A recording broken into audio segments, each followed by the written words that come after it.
Hello, everyone. It's Margaret here with 60 and Me. Happy to have you in my life today for sure. As you can see, my room is beginning to completely disappear, at least the items in it. I've got everything packed now, ready for my move. I'm moving in about a week, but it's given me some time now to think about ideas and conversations I would like to have with you about living in these very challenging times. And I'm going to do some more videos, of course, about my move and my transition into a more flexible and mobile lifestyle. Lots has happened that I didn't expect. I've had lots of little challenges to deal with, but I'm getting there. I'm going to be okay. But I think that what's happened in the last couple of weeks has just inspired me to do a video for you on empathy again and compassion. Now, I've done a couple of videos on this, and I really feel for me, it's helped. I don't know about for you, but it's really, really helped me to be able to share my thoughts about it, because I think, older women have just been raised, to care about other people. It's our caring nature that has kind of, for me anyway, permeated my life, and maybe for yours as well.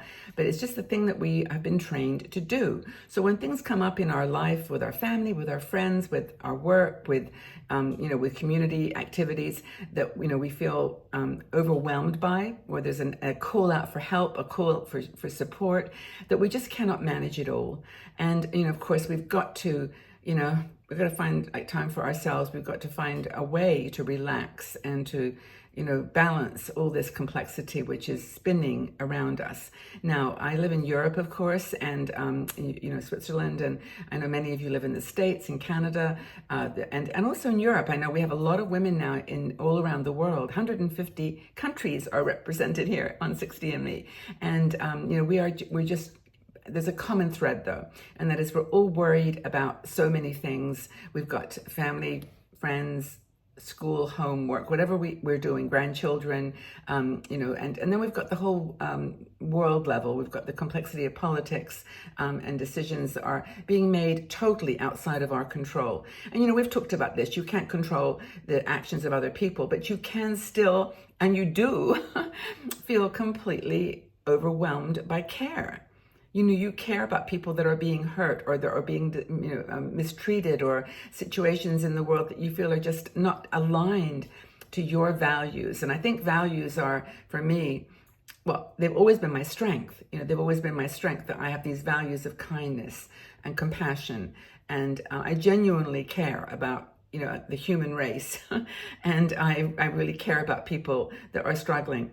But now I've realized, and there was always intensity. I mean, we're older women in our 60s, 70s, 80s. We lived through a lot. We lived through the Vietnam War. We lived through various other tragedies, 9/11, and various, losses. For some reason, John Lennon just flashed into my brain. And also, of course, the President Kennedy and his brother. And, all these, incredible, horrible things that happened even in our lifetime.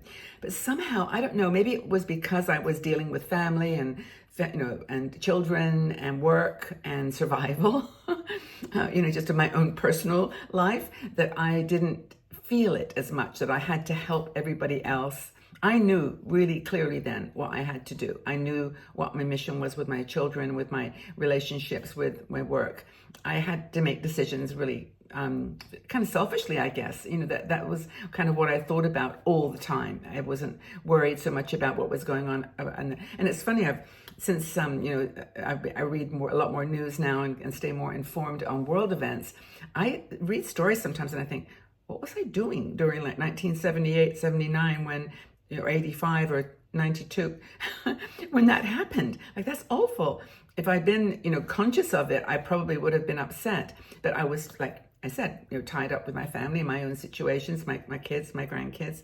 And maybe that's what's happened to you too. That now, when you're through that somehow, when you're through some of the, the personal traumas and challenges, that you see it now. You see the wars, you see the decisions that are being made in different political arenas around the world. And you see the dangers that complexity and technology and weaponry have brought us, where we are now. And I know a lot of people are worried about AI, and I'm too. I'm definitely concerned about it, because I think that I saw something on one of, I think it was Instagram this morning. I was watching it, and I knew it wasn't the person. I won't even say who it was or what they were saying, but it was someone that really could add value to a conversation in the world to soothe people's emotions and whatever. But not not it wasn't them. It was AI. It was an AI generated conversation. And I thought, people are going to believe this. They're going to think that's real. I mean, and for the people that this person was talking to, they don't care whether it's real or not, because they believe in that person's message. And it was an authentic message. It was just not for everyone. So what can you do? So I wanted to focus on an idea that I heard discussed online, and it was about what you can do if you have empathy, compassion, concern for other people right now, that you're overwhelmed by the need to act, help, reach out for a cause, reach out for a group, help other individuals struggling with poverty or with illness or with, there's so much stuff that we want to help with.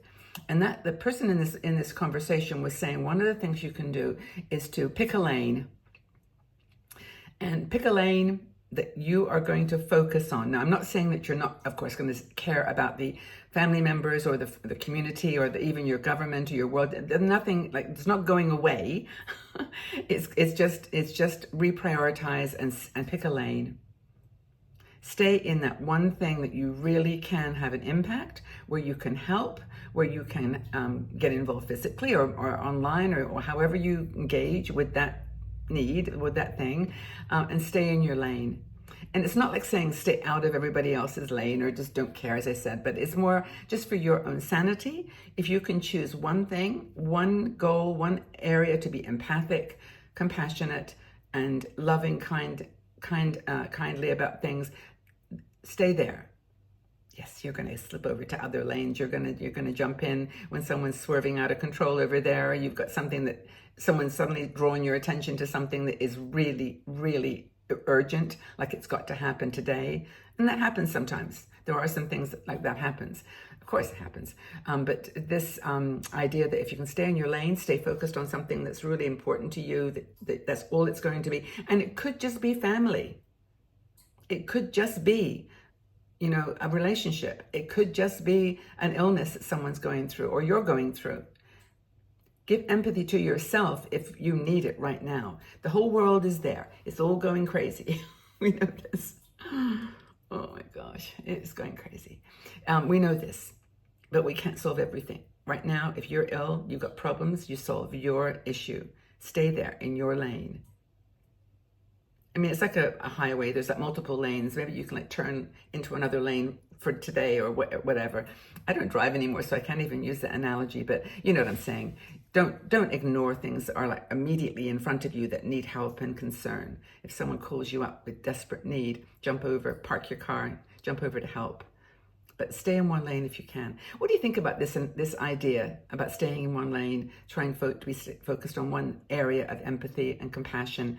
And let's have a chat about it. We don't want to get into politics or religion or any specific thing that's going on, because that's not my lane. I'm not in that lane at all. I'm definitely have points of view. I absolutely have emotions about some of the things.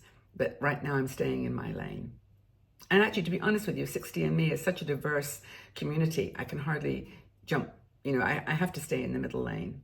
I know, and sometimes I really, really want to talk about things. I really want to do a shout out. I just feel, right, this is not the venue. And I have some other, personal social media channels where you can follow me, and that's where you'll find the real me. But this is the Margaret from 60andMe me. So take care, everybody. Come join us on Patreon if you have a need to connect with other women in a more personal way. It's patreon.com/60andme. Our $10 a month opportunity helps us financially, because we don't charge money for our videos, but also it gives you a place, like a forum with 10 different little chat rooms that you can have conversations. I'll put the details in the video. Anyway, please like this video if you can. Spread the word, leave a comment. I really appreciate that. Subscribe if you haven't already. I appreciate you so, so much, everyone. Take care. Stay in your lane. Be safe.